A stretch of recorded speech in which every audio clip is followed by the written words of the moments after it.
விநாயகர் சதுர்த்தி நெருங்கிக் கொண்டிருக்கும் நிலையில் மணலில் தயாராகி வரும் விநாயகர் சிலைகள் பலரது கவனத்தையும் பெற்றுள்ளது. என்ன ஸ்பெஷல் பார்க்கலாம் விரைவாக.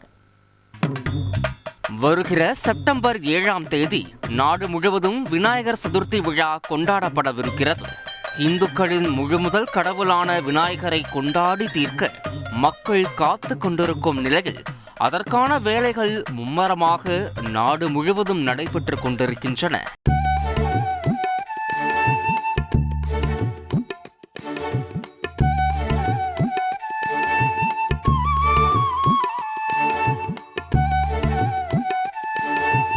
இதன் ஒரு பகுதியாய் சென்னை புறநகர் பகுதியான மணலி இடையஞ்சாவடி பகுதியில் விநாயகர் சிலைகள் தயார் செய்யப்பட்டு கோலாகலமாக விற்பனைக்கு தயாராகி வருகிறது.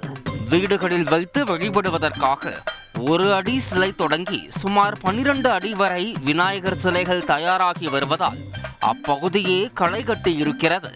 இதனிடையே விநாயகர் சதுர்த்தி விழா வந்தாலே விழா முடிவின் போது சிலைகளை கரைக்கும் சடங்கை வைத்து சர்ச்சை எழும்.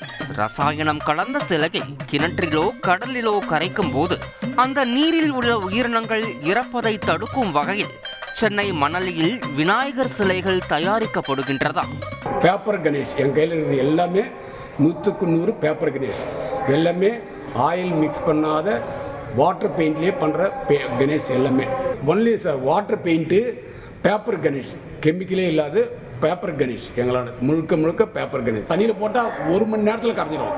ஏன்னா பேப்பர் கணேஷ் இது ஒரு 10 அடி பொம்மையை 4 பேர் எடுத்துடலாம் கையில். ரசாயனம் கலக்காமல் காகிதக்கூழ் மூலமாகவும் கிழங்கு மாவு மூலமாகவும் விநாயகர் சிலைகள் தயார் செய்யப்படும் இந்த செய்தி பக்தர்களை உற்சாகத்தில் ஆழ்த்தி இருக்கிறது.